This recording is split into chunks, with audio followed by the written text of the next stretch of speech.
Hey everyone, welcome back to Corporate Decoder, the place where we try to make sense of all the financial jargon that companies throw at us, and sometimes it feels like they are trying to pull a fast one, right? This time we're diving into Abony Accession Corp, IPO filing, and let me tell you, it is all about getting ready for the big game, the initial public offering. Think of it like a company strapping on its cleats and stepping onto the field for the very first time. So, who is Abony Accession Corp? You ask. Well, they are what we call a special purpose acquisition company, or SPAC. These companies are basically created just to raise money and then go out and find another company to buy, essentially taking that private company public without all the usual steps. It is kind of a shortcut into the stock market. Our company here is based in the Cayman Islands, which is a popular spot for these kinds of deals. The big news here is that on the 18th of February 2026, a lot of important things happened. This filing tells us about agreements they entered into as they got ready for their big public debut. It is like laying out all the rules and contracts before a major event. You'll see a lot of these numbers like 2,099,906. These are just internal identifiers and pretty much just filing numbers, so the CC can keep track of everything. They don't tell us much about the company's actual business. Now let's talk about what people are actually buying. They are offering units. Each unit is a package deal. It comes with one Class A ordinary share, which is like a regular piece of ownership in the company, and then a part of a redeemable warrant. Think of a warrant like a coupon that lets you buy more company stock later at a set price. This particular warrant is worth half of a whole warrant, and you can get a whole ordinary share if you use it. We also see references to Class A ordinary shares with a par value of just $0.0001. Par value is mostly a legal thing, a very small amount set when the company is created. It doesn't really reflect the actual market price or value of the shares. And those redeemable warrants we mentioned, each whole warrant can be used to buy one Class A ordinary share. The key price here is the exercise price of $11.5. This means if you hold a warrant, you can buy a share for $11.5 no matter what the stock price is at that moment. This is super important for how much potential profit you could make with those warrants. This just tells us that the currency being used in all these transactions is the US dollar. Simple enough. And this indicates that the numbers we're seeing are referring to the quantity of shares. The company's name is Abony Accession Corp. Remember, they are a SPAC, meaning their main goal is to acquire another business. As mentioned, they are incorporated in the Cayman Islands.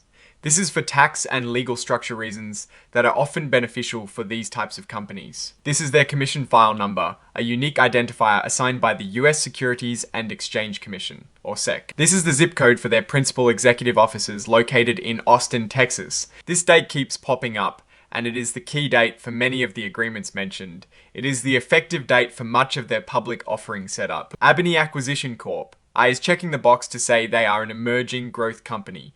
This gives them some flexibility in how they report their financial information, allowing them to delay adopting new accounting standards. It's like getting a bit more time to adjust to new rules. This section is all about the big deals they made. On the 20th of February 2026, just a few days after the date we've been seeing, they officially closed their initial public offering, or IPO.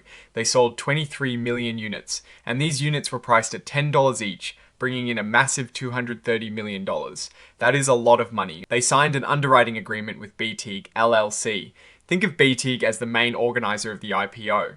They work with other financial firms to sell the company's shares to the public. This agreement sets out the terms under which BTIG will buy the shares from Abony and then sell them to investors. They also have a warrant agreement with Continental Stock Transfer and Trust Company.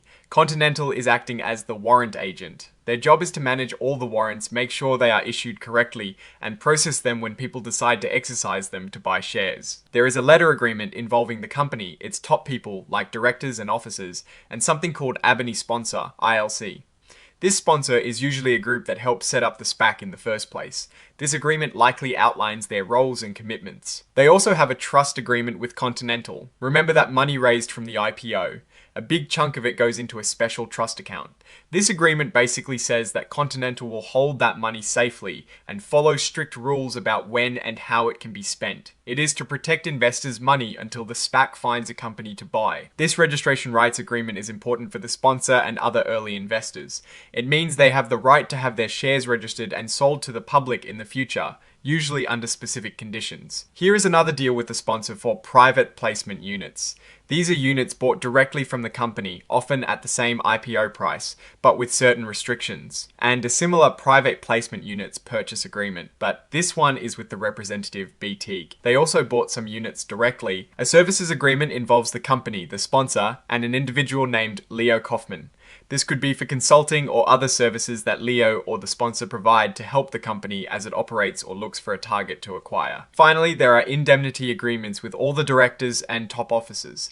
This is pretty standard for public companies. It means the company promises to protect these individuals financially if they get sued for something they did while acting in their official capacity. It's a form of risk management. This section talks about shares that were sold without needing to be registered with the SEC in the typical way.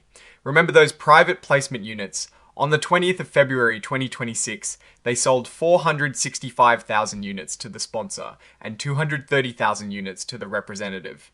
That is a total of 695,000 units sold directly, bringing in another $6.95 million.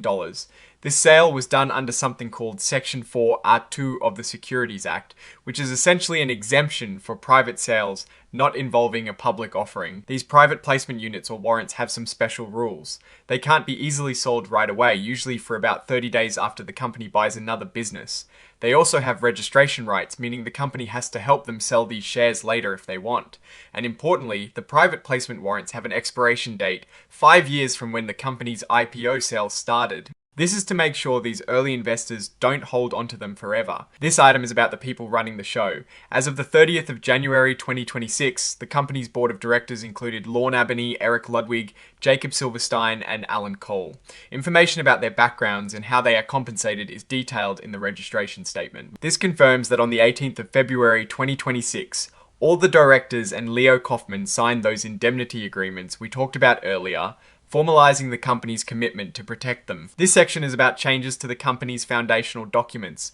On the 30th of January 2026, they filed their amended and restated memorandum and articles of association with the Registrar of Companies in the Cayman Islands.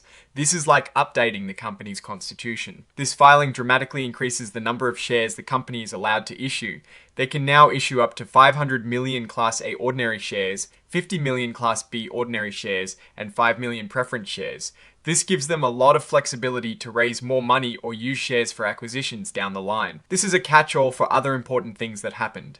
A total of $230 million from the IPO and the private placement was put into a trust account managed by Continental. This is crucial for SPAC investors. The money in the trust account can only be used for two main things after the deal is done, either to buy another company or to give the money back to the shareholders if they can't find a company to buy within a certain time frame, which is usually 18 to 24 months. They also mention a specific tax they are trying to avoid related to stock buybacks. They also put out press releases on the 18th of February announcing the price of their offering, and on the 20th of February announcing that the deal was officially closed.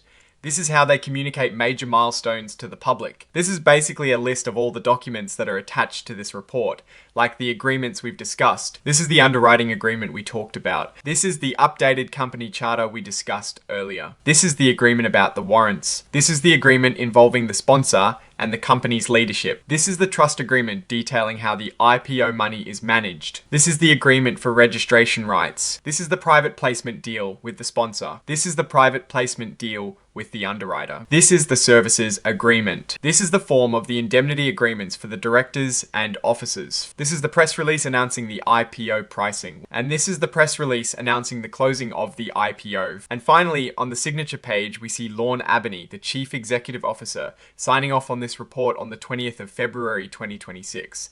So what is the big picture here? Abony Acquisition Corp. has successfully completed its IPO, raising a substantial $230 million. This money is now in a trust account, waiting to be used to acquire another company. The company and its leaders have put all the necessary legal and financial frameworks in place to operate as a public entity and pursue its acquisition strategy.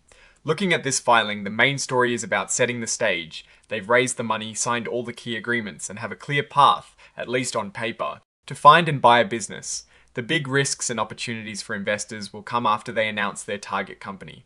Will they find a good business? Will the acquisition be priced correctly? That is where the real value creation or destruction will happen. For now, they've done what they set out to do, become a publicly traded company with capital to deploy. What do you think about the SPAC model? Is it a good way for companies and investors to go public, or are there too many risks? Let us know in the comments below. If you found this breakdown helpful, please give this video a thumbs up and subscribe for more corporate dives like this. And don't forget to join our Discord community, linked in the description for more discussions about these filings and much more. Thanks for watching, and we'll see you in the next one.